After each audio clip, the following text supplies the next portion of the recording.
மேட்டூர் அணை முழு கொள்ளளவை நெருங்கியதால் 16 கண் மதகுகள் வழியாக உபரி நீர் திறந்துவிடப்பட்டுள்ளது. வினாடிக்கு 20,000 கனஅடி வீதம் உபரி நீரும் கால்வாய் வழியாக பாசனத்திற்காக 40,000 கனஅடி நீரும் திறந்துவிடப்பட்டுள்ளது. மொத்தம் 60,000 கனஅடி நீர் திறந்துவிடப்பட்டுள்ளதால் காவிரி டெல்டா கரையோர மக்களுக்கு வெள்ள அபாய எச்சரிக்கை விடப்பட்டுள்ளது. தாழ்வான பகுதியில் வசிக்கும் மக்கள் பாதுகாப்பான இடங்களுக்கு செல்லுமாறு அறிவுறுத்தப்பட்டுள்ளனர். மேட்டூர் அணைக்கு வினாடிக்கு 1,15,000 கனஅடி நீர் வந்து கொண்டிருக்கிறது. அணையின் நீர்மட்டம் 118 அடியை தொட்டுள்ளது.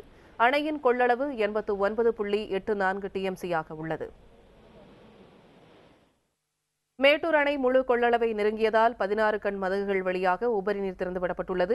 இதுகுறித்து நமது செய்தியாளர் மோகன்ராஜ் அளித்த தகவல்களை இப்போது பார்க்கலாம். காவிரியில் தொடர்ந்து அதிகரித்து வந்த நீர்வரத்து காரணமாக மேட்டூர் அணையோட நீர்மட்டம் இன்று காலை நிலவரப்படி 118 அடியை எட்டியது.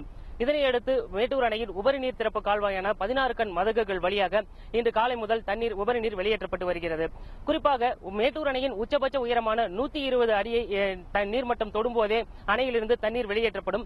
ஆனால் தற்போது 118 அடியை நெருங்கிய நிலையிலேயே மேட்டூர் அணையிலிருந்து உபரி நீர் வெளியேற்றப்பட்டதற்கான காரணம் குறித்து பொதுப்பணித்துறை அதிகாரிகளிடம் கேட்டபோது மேட்டூர் அணையினோட நீர்மட்டம் 118 அடியாக இருந்த போதிலும் கூட அணைக்கான நீர்வரத்து வினாடிக்கு 1,30,000 என்ற அளவில் இருப்பதால் ஆபத்தை தவிர்க்கும் பொருட்டு, அதாவது 120 அடியை எட்டிய பிறகு அணையிலிருந்து உபரி நீர் வெளியேற்றப்பட்டால் காவிரி கரையோர பகுதியில் பெரும் வெள்ளப்பெருக்கு ஏற்படும் என்பதன் காரணமாக 1,00,000 கன அடி தண்ணீரை முழுமையாக வெளியேற்றாமல் தற்போது அணை 118 அடியை நெருங்கிய போதே தற்போது இருந்து வினாடிக்கு 10,000 கன அடி வீதம் தண்ணீர் வெளியேற்றப்பட்டு வருவதாக தகவல் தெரிவித்திருக்கிறார்கள்.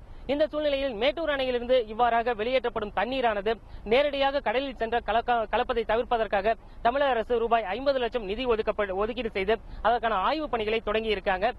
தற்போதைய ஆய்வின்படி ஓராண்டுக்குள்ளாக இந்த ஆய்வு முழுமையாக முடிக்கப்பட்டு இந்த தண்ணீரை எந்த பாதை வழியாக வறட்சி மாவட்டங்களுக்கு எடுத்துச் செல்ல முடியும் என்பது குறித்த ஆய்வு நடைபெற்று வருகிறது.